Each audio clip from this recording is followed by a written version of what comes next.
Hello বন্ধুরা, আবার একটা নতুন দিনের নতুন ভিডিও। আর আমি দাঁড়িয়ে আছি কল্যাণীর A9 স্কোয়ার পার্ক ক্লাবের পুজো গ্রাউন্ডে। আর প্রত্যেক বছরই এদের পুজো মণ্ডপটা হয় মন্দিরের থিম। আগেরবার তৈরি হয়েছিল চারধাম, কেদারনাথ, বদ্রীনাথ, মানে আর যেগুলো আছে সেগুলো। তো এবার যেটা তৈরি করছে সেটা হচ্ছে এশিয়ার বৃহত্তম মন্দির অক্ষরধাম, যেটা দিল্লিতে আছে সেই মন্দির।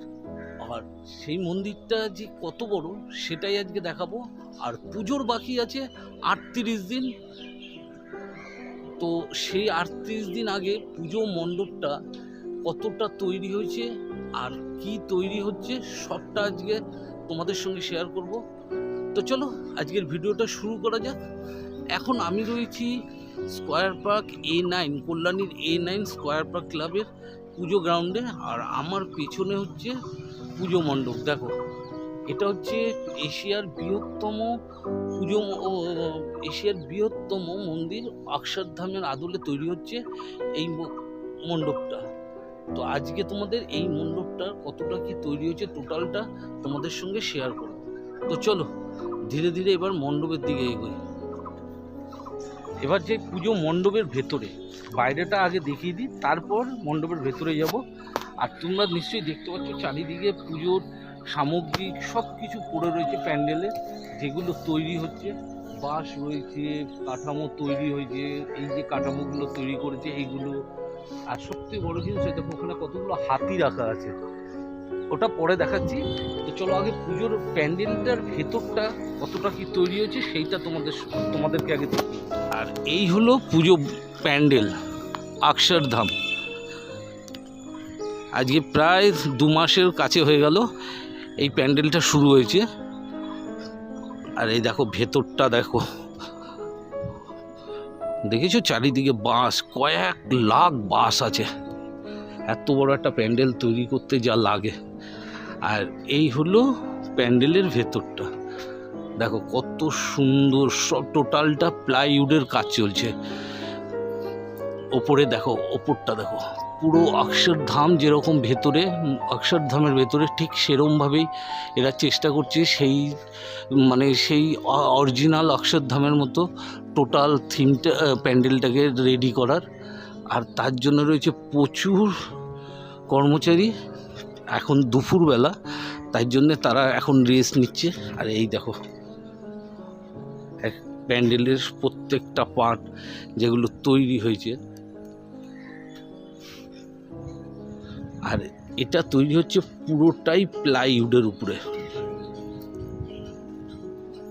এটা হচ্ছে ঠাকুরের মঞ্চটা, যেখানে ঠাকুরটা বসবে।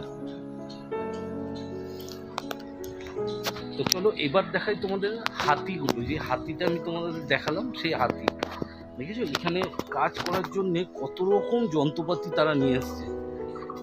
কত রকম দেখো, ছোটো ছোটো টুকরো পিস থেকে একদম মানে অরিজিনাল অশ্বত্থামটা যেরকম দেখতে ঠিক সেই রকমভাবে এরা এই পুজো মণ্ডপটাকে দাঁড় করাতে চাইছে। আর চারিদিকে কাঠামোর কাজ প্রায় হয়ে গেছে। আবার এই কাঠামোগুলো তৈরি হবে, প্যান্ডেলের সেট হবে, হবে মোটামুটি। আর তো 38 দিন বাকি। 38 দিন পর যখন তোমরা এই মণ্ডপটা দেখতে আসবে, তখন আমার এই ভিডিওটা সঙ্গে মণ্ডপটাকে মিলিয়ে দেখবে যে তখন কিরম লাগছিল, আজকে 38 দিন পর কেমন লাগছে। অসাধারণ লাগবে, অসাধারণ। অক্ষরধামই লাগবে। এবার দেখাই তোমাদের হাতিগুলো। শুধু হাতি নয়, দেখো পুজো মণ্ডপের ভেতরে যেসব মূর্তিগুলো লাগানো হবে সেই সব মূর্তিগুলো কিভাবে তৈরি করে, এটাই হচ্ছে তার হাতের কাজ। সেই যে প্যান্ডেল তৈরি করছে, যারা তৈরি করছে, দেখো প্রত্যেকটা মূর্তি, দেখো প্রত্যেকটা মূর্তি তৈরি হচ্ছে। আর এই মূর্তিগুলো সব গিয়ে লাগবে হচ্ছে প্যান্ডেলের মধ্যে। আর এই হলো হাতি। আর এখানে চলছে প্যারিসের কাজ। আর এই যে হচ্ছে হাতি, এই হাতিগুলো হচ্ছে ফাইবারের, এর ভেতরে এটা সাঁচের। এরপরে এইগুলোকে দিয়ে তৈরি হবে সেই প্লাস্টার প্যারিসের।